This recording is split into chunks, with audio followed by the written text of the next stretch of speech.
Hello, my name is Tapan Kadia. I am currently Associate Professor in the Department of Leukemia at the MD Anderson Cancer Center. In this module, we're going to be discussing the treatment of TP53-Mutated acute myeloid leukemia. In the advent of next-generation sequencing, there's been a revolution in the understanding of acute myeloid leukemia and other diseases.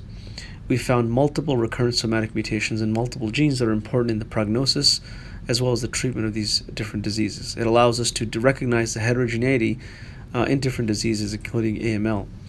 TP53 is an important multifunctional tumor suppressor gene mutated in many cancers and mutated in approximately 10 to 15% of newly diagnosed acute myeloid leukemia. We know that it is associated with an adverse prognosis in AML and acute and myelodysplastic syndrome. We know also that not only is the mutation important, but the level of the mutation or the variant allelic frequency of p53 mutation can affect the prognosis, whereas high VAFs, suggesting a large clone with p53 mutation, is associated with a particularly adverse prognosis, where a lower VAF may be associated with more average or standard prognosis. Our question was to look at the prognosis and the clinical characteristics of p53 mutated AML and how they respond to therapies. And so we did a very simple comparison of patients with p53 mutations versus those patients with AML who had p53 wild type. And we looked at their characteristics, their response to therapies, and their outcomes. And given that age is such an important characteristic in acute myeloid leukemia, we divided between age less than 60 and greater than 60. And in our own population, we found that a total of 18% of patients with newly diagnosed AML had a p53 mutation. The vast majority of the mutations were located in the DNA binding domain of p53, which is similar to what is found in the literature for many other malignancies. In terms of patient characteristics, in those under the age of 60, we found that those who had mutated p53 tended to have lower peripheral blasts and lower bone marrow blasts. Among patients who were older than the age of 60, those with p53 mutations tended to be older, have a lower white blood cell count, lower platelet count, and lower bone marrow blast count. In terms of the disease characteristics of these patients, as expected, patients with TP53 mutated AML were significantly more likely to have a complex karyotype and have a chromosome 17 abnormality. Remember, chromosome 17p is where the p53 gene is located. And so patients who had p53 mutations, at least half of them had accompanying chromosome 17 abnormalities, suggesting dysfunction of both copies of p53.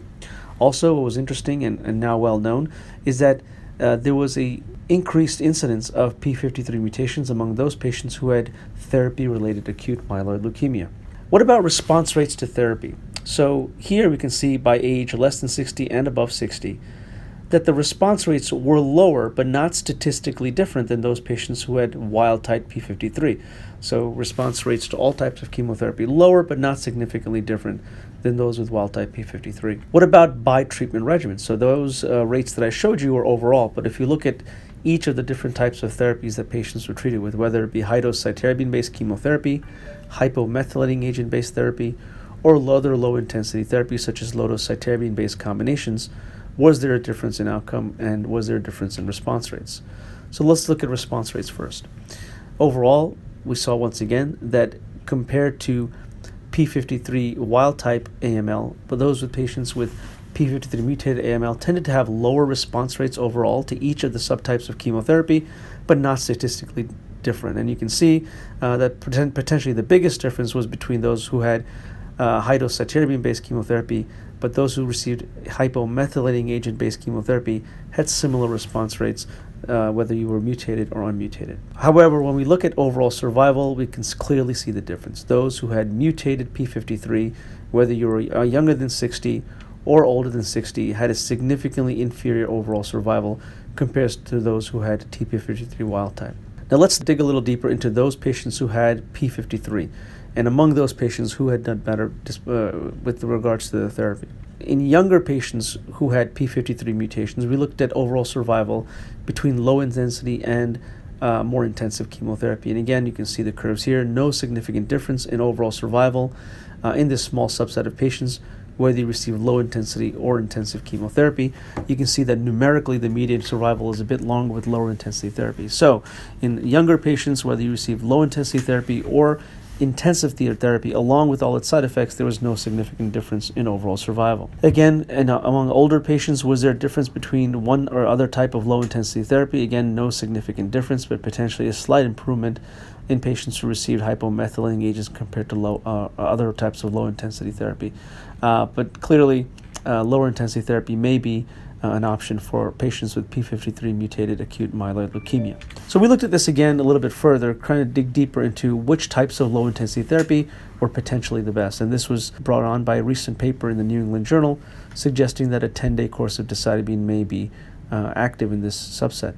So we looked at our own patients who had received either 5 days of decitabine or the standard 7 days of azacitidine, whether you were wild type or P53 mutated, 10 days of decitabine, or our own regimen of cladribine, low-dose cytarabine. And what we found is that in each of these subgroups, the complete remission rate was not significantly different, although in the cladribine, low-dose cytarabine group, the difference was the most apparent.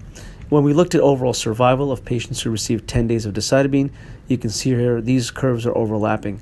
No significant difference whether you were wild type P53 or mutated P53 if you had received 10 days of decitabine. Now remember, these curves were significantly separated when we looked at other types of therapy. Potentially, the 10-day decitabine may abrogate the adverse effect of the P53 mutation. And this, of course, was shown in a seminal study in the New England Journal where TP53 mutated patients were treated with a 10-day course of decitabine.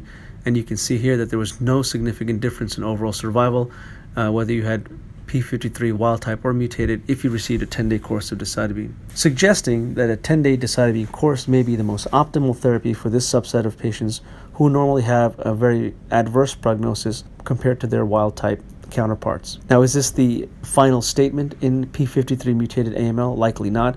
I think this is a good starting point where a 10-day decitabine course does seem to have some increased activity in this subset of patients. The next step now is to add additional therapies to this difficult subset, including targeted agents such as venetoclax or monoclonal antibodies.